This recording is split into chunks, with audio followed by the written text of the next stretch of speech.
We are big fans of The Hobbit and The Lord of the Rings here at Young Dragonslayers, and we aren't alone.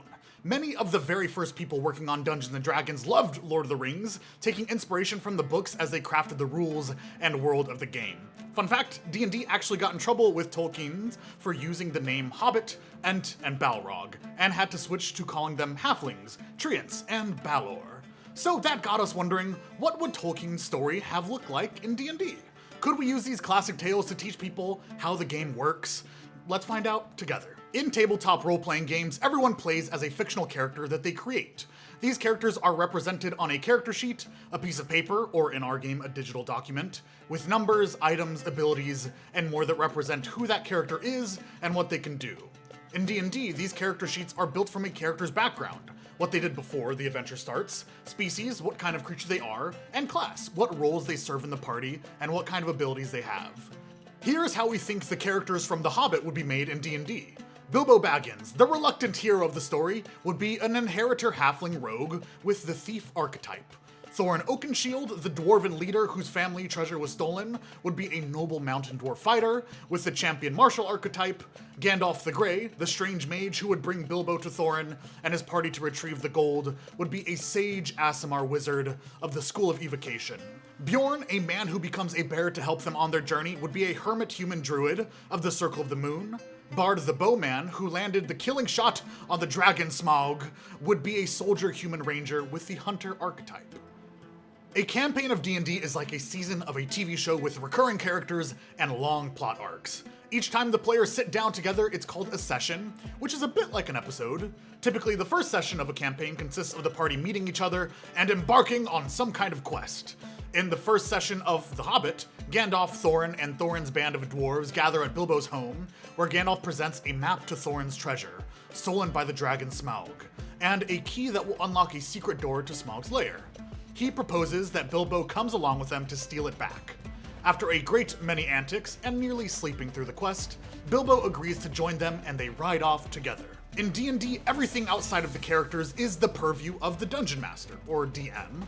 They know the rules of the game, come up with a world, and play out a series of encounters that the players must use their own creativity and their characters' abilities to get through. The party camps for the night, and Bilbo runs into some trolls gathered around a campfire. Being a halfling with a low strength score, he tries to talk rather than fight, his way out of being eaten. When something like this happens in D&D, the results of a character's actions are determined by a particular kind of dice roll called a check. The DM chooses what kind of check is appropriate to the situation, and what number a player needs to roll to succeed the check.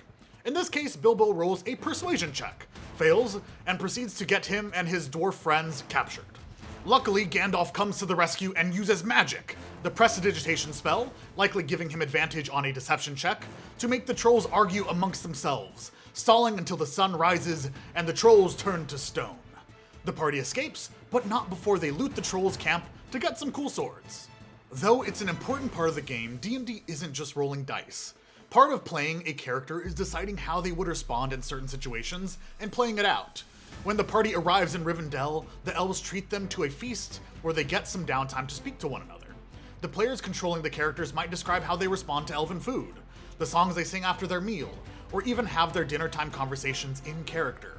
They are then introduced to Elrond, a non-player character, or NPC, who the Dungeon Master controls. Through conversation, Elrond reveals that the secret door to the treasure they seek will only unlock at sunset on Durin's Day, the Dwarven New Year, and the party must hurry. As the party makes progress in a D&D adventure, they will often be rewarded with experience points, which lets them level up, gold, which they can spend on equipment, and magic items, which grants them new and exciting abilities. After the party is attacked by goblins, Bilbo flees to a cave where he finds a strange ring and meets Gollum, another NPC who lives in the caves. After an extensive role-playing scene, Bilbo slips on the ring and realizes it's a ring of invisibility, a magic item which allows him to escape the murderous Gollum.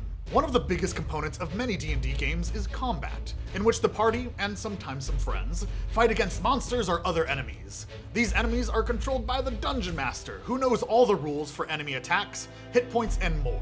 Not all combat encounters end in reducing the enemy's hit points, however. After Bilbo returns to the party, he joins his friends against a bunch of goblins and wargs, but they escape on giant eagles.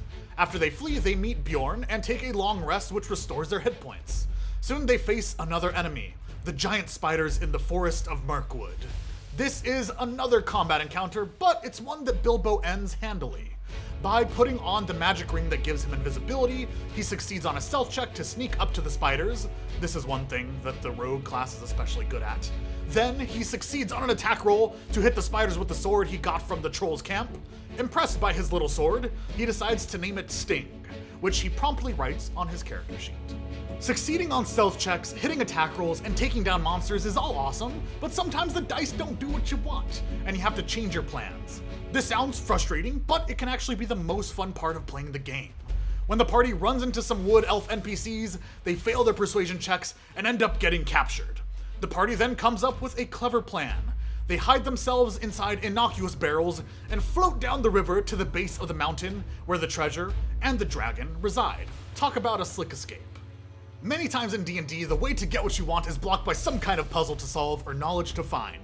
By talking to Elrond, the party already found out the secret to the door, but they still need to figure out a way to defeat Smaug. They may be powerful, but they're not nearly at a high enough level to kill an adult red dragon. Luckily, Bilbo the Rogue with his Ring of Invisibility is able to sneak into the dragon's lair. After an extensive role-playing scene, whoever is playing Bilbo must really like to roleplay, Bilbo succeeds on a difficult investigation check to spy a weak spot in the dragon's armor. Smaug becomes angry at the presence of this mysterious intruder and begins destroying Lake Town, near the foot of the mountain. Luckily, the party tells Bard the Bowman what Bilbo saw, and he hits the spot with a well-placed arrow, killing the dragon. Sometimes brains are better than brawn. Even though everyone on a party is on the same team, there are times that the characters want different things, which sometimes puts them in conflict. If the players communicate with each other and agree on what to do, it can lead to a very interesting story. But as the party loots the dragon's hoard, Bilbo steals the Arkenstone, an important item to Thorin's family, and gives it to the people of Lake Town, who blame the party for Smaug's attack and were preparing to retaliate. Thorin is furious, kicking Bilbo out. The party is now split in two, and it seems like all hope is lost. For the last session of a campaign, the Dungeon Master usually pulls out all the stops, rewarding players for all they've done over the adventure, bringing back favorite characters, and giving them the chance to play out their own conclusion. Thorin is about to declare war on Lake Town when Gandalf succeeds on a perception check to spot goblins and wargs attacking. The dwarves reluctantly decide to join forces with the humans of Lake Town to fight them off. Also on their side are the elves, the eagles, and Bjorn, who get an epic death after turning into a bear and battles the goblin leader. Thorin also gets a dramatic ending, apologizing to Bilbo as he dies, proud that his family treasure will finally return. Now you have a bit of an idea about how the game works. First, the Dungeon Master makes a world, comes up with a quest for the party, and makes up encounters, NPCs, magic items, enemies, and puzzles for the party to contend with. Then the players create characters with a background, species, and class. The players then take these characters and play out their adventures, using dice rolls to determine the results of their actions, roleplay to portray character interactions and scenes, and their own smarts and creativity to get through the obstacles the DM has laid out for them. Along the way, they tell a neat story, build a fictional world, and have a whole lot of fun. If this sounds like your kind of game, you're in luck. Here at Young Dragonslayers, we run tween and teen games of Dungeons & Dragons online with professional dungeon masters who will create adventures, teach you the game, and help you and your fellow players have an awesome time.